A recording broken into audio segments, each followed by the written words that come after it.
Good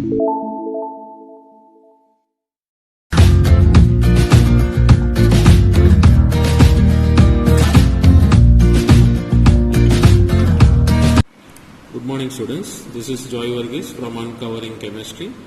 Now here today in video 2 unit 1 basic concept of chemistry we are going to discuss about the topic 1.2.2. It is given in your textbook on page number 5, right? Now in this we are going to discuss about classification of matter, right? Now when we talk about classification of matter, first we will discuss about the definition of matter. What is definition? That is anything which has mass and occupies space is called matter, right? Now this is very important. The one which has mass and occupies space is called matter. Now one question arises from this, that is what is the common in all three states of matter, that is solid, liquid and gas. The difference what is there, that you know, right? What is the difference in solid? So intermolecular spaces are more compared to liquid and compared to gas, and intermolecular space maximum in gas, that all things we have studied, right? Now so when we talk about what is common in all three states of matter, so we say that it has mass and occupies space. So question can be asked, that is what is common in all three states of matter, solid, liquid and gas. The common is what? Mass and occupies space. Now when we talk about matter, matter can be classified into two main categories, that is what? Mixture and pure substance or pure substances, right? Now mixture can be further classified into homogeneous mixture and heterogeneous mixture, right? Now when we talk about pure substance, I think you know the definition. It is being categorized into elements and compounds.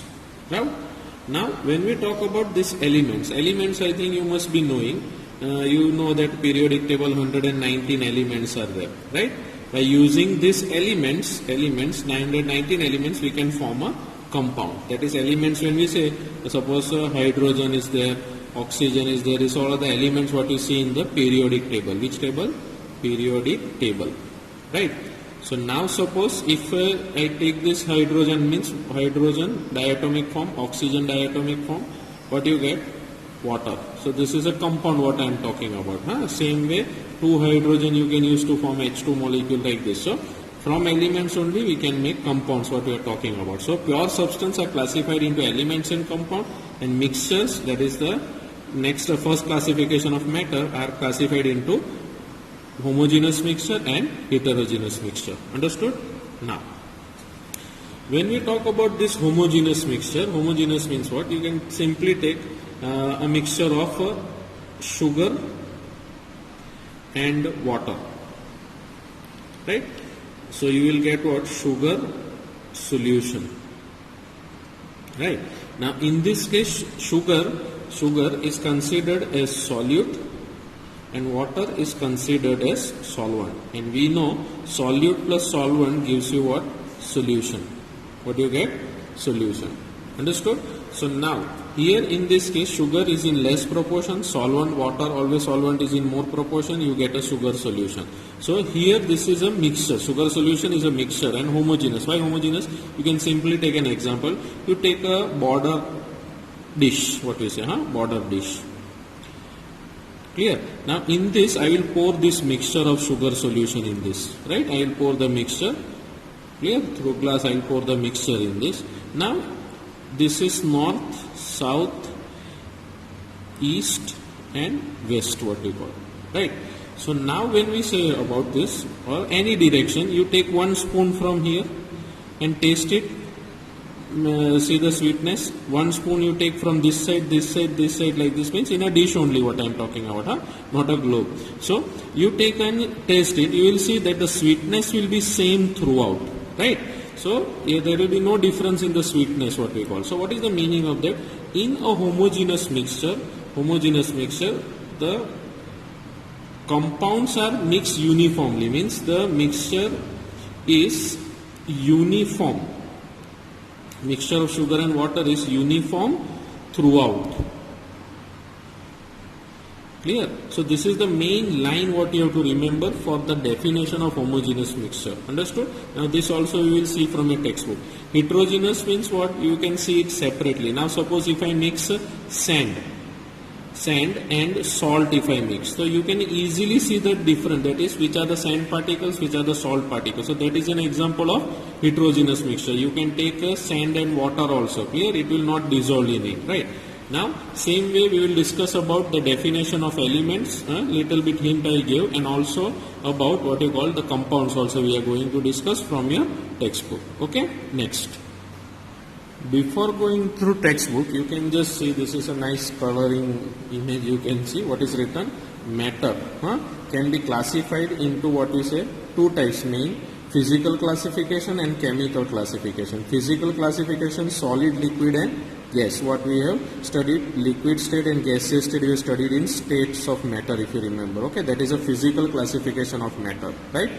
Same way when we talk about chemical classification we discussed today, matter can be classified into pure substance and mixture, homogeneous, heterogeneous, and pure substance, elements and compound, right? Now from your textbook we will go through the definitions so that you can underline it. Okay, the next part. Okay, now this is in your textbook what we are discussing about the topic. Now classification of matter. So in class 9 you have learned that at macroscopic or bulk level, matter can be classified as a mixture or pure compound, what we have seen in the graphical interface. This can be further subdivided as shown in figure 1.2. Now that figure 1.2, when we say, this is the figure what we are talking about, right? You can see this is mixture into matter into mixture and pure substance into elements and compound, and this one heterogeneous and homogeneous. Okay, now what we are talking about, see here. When all constituent particles of a substance are same, this is very important, constituent particles are same in chemical nature, it is said to be a pure substance. So this is the definition of pure substance. Understood? This you have to remember, okay, and write down in your notebook. A mixture contains many types of particles. See, a mixture contains particles of two or more substance. So two or more substance particles are seen, which may be present in it in any ratio, right? It is not compulsory that fixed ratio should be there. Hence, their composition is variable. Variable means it keeps on changing. Understood? Now suppose if you take an example of sand and what you call salt, right? You can take sometimes sand more you can take or salt more you can take, and like this composition keeps on changing. That's why variable word is used. Pure substance forming mixture are called its components, what you call, right? Components of mixture. Many of the substances present around you are mixture. For example, sugar solution in water, that what we have taken the example. Then air is a mixture of all gases, oxygen, nitrogen, water vapor, argon, everything. Okay. Tea, I think you know, everyone know to make tea most probably. If not, you have to learn in this lockdown. Okay, etc. Are all mixtures. The mixture may be homogeneous or heterogeneous. Now this is what we have discussed. In homogeneous mixture, this is the definition for homogeneous mixture. The component completely mix with each other, and this means the particle of the component of the mixture are uniformly distributed. This is the part you have to write in your definition, otherwise you will lose your mark. This is the main keyword, okay, throughout. Understood? So this is the part what I am talking about. Now the next part. Okay, here. That is throughout the bulk, what we say, of the mixture and its composition is uniform throughout, is called homogeneous mixture. Sugar solution and air are example of, you can write this example also in the definition of homogeneous mixture. Now in contrast to this heterogeneous mixture, the composition, this word also must be there in heterogeneous, okay. So the composition is not uniform throughout, and sometimes different components are visible. For example, mixture of salt and sugar, you can easily make out which component is salt and which one is sugar. Particles you can easily. Then grain and pulses along with some dirt, often stone pieces, right? So this you must have seen while cleaning grains and pulses. Okay, now are heterogeneous mixture. Now you can think of many more examples of mixture which you come across in daily life. It is worthwhile to mention here that the components of the mixture can be separated by using physical method. Means you can now suppose stones are there in grain, hand picking is the method what we have seen, right? Then such as simple hand picking, see here. Then filtration technique, this you have studied in 9th standard, 10th also. Crystallization, distillation, this all are the things what you have studied. filtration through filter paper, crystallization by evaporating the mixture, what we say. Then distillation apparatus we use, heard about this, alcohol and water to separate. So these all are the physical method to separate heterogeneous mixture, right? Now, pure substance have characteristic different from mixture, what we say. Constituent particle of pure substance have fixed composition. Now suppose when we say copper, silver, gold, water and glucose are some example of pure substances. Now what is the meaning of that when we see here? See, if I take a piece of copper, and if I take a piece of gold, Au, this is the symbol for copper and gold.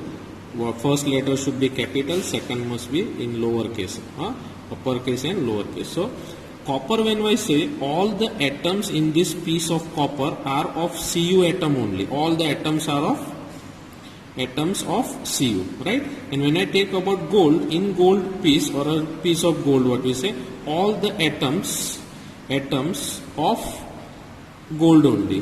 There is, you cannot see that in copper you will see what we say, the atoms of gold. Now if it is so, we cannot call this as a pure substance. Now if same atoms are there throughout, that is the constituent of the same atom, we can call it as a pure substance. Now the next part.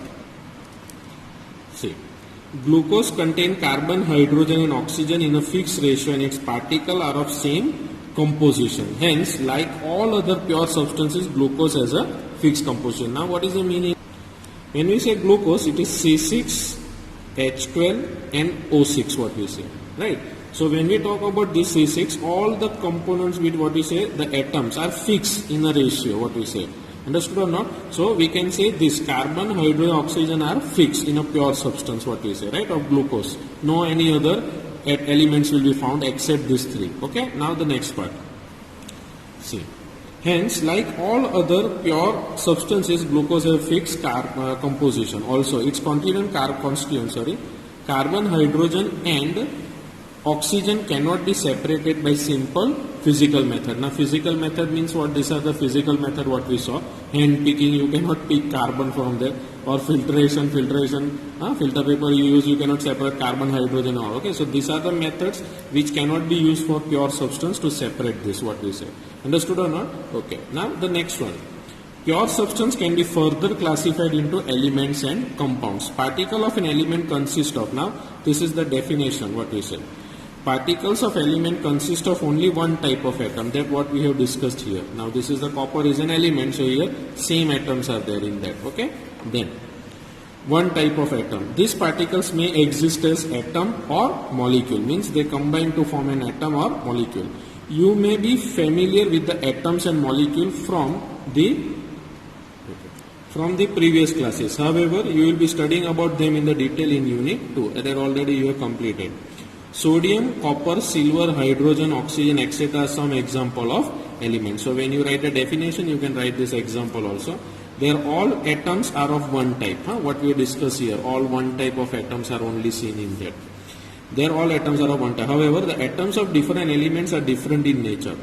Some elements such as sodium or copper contain atoms as their constituent particle, whereas in some other the constituent particles of are molecules which are formed by two or more atoms. For example, hydrogen, nitrogen and oxygen gas consist of molecules in which two atoms combine to give their respective molecules, and you can see here, it is illustrated here. See, hydrogen, oxygen, nitrogen, copper, sodium. Now suppose if I take this hydrogen element, same elements, what we say, an atom of hydrogen, another atom of hydrogen, you combine it, you will get what?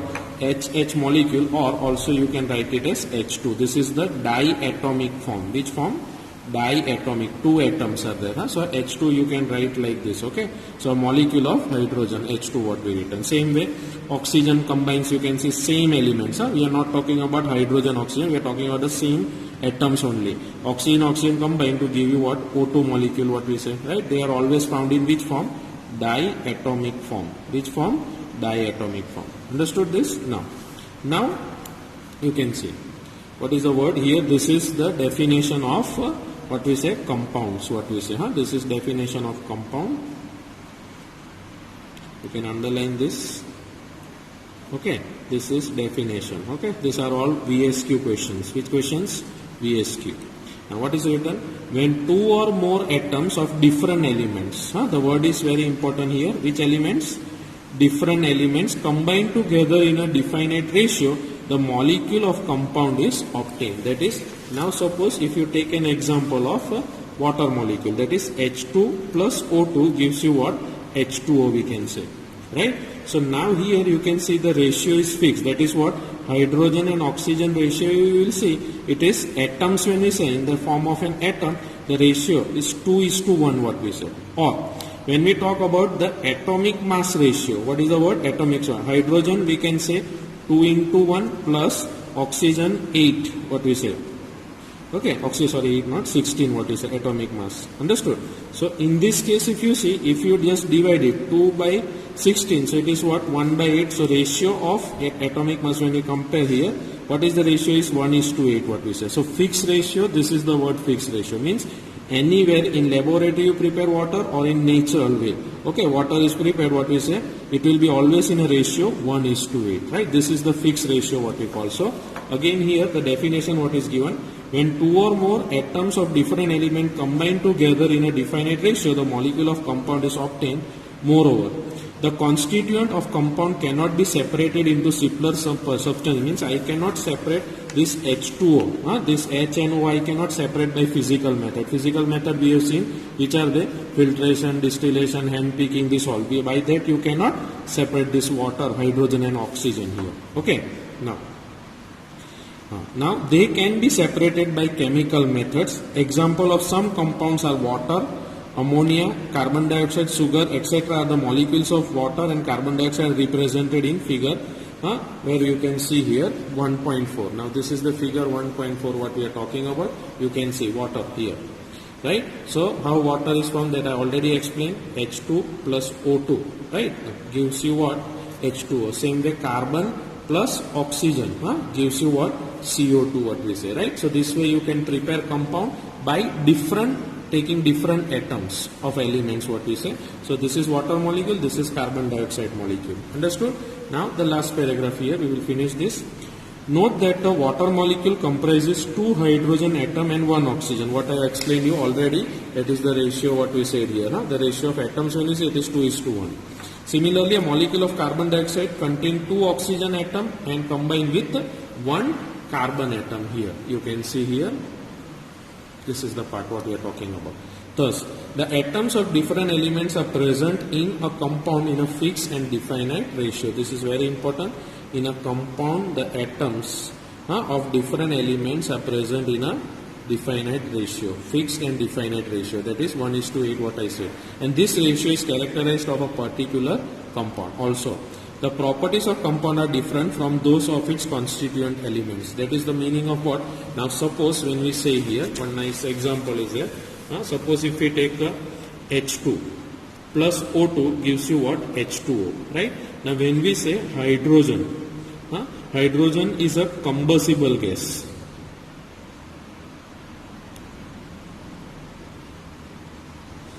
Combustible gas, right? And oxygen is a supporter of combustion, right? But when they mix, you will get this water, and we know water can be used for extinguishing fire, right? Means the property which was there, property before reacting, clear? Reacting, and the properties after reacting, that is after forming a compound, is changed what we say, right? So the properties will change after reaction. It will not be the same in the beginning what was. Means this is which side we call it as, this is the reactant side, and this one what we say, that is the right hand side is your product side, right? The properties after changing into a compound changes what we say. First it was hydrogen was a combustible gas, oxygen supporter of combustion, and here you can see this is the one which can extinguish fire what we call. Understood now? So this is the part what they want to discuss in this, right? So here what is given there?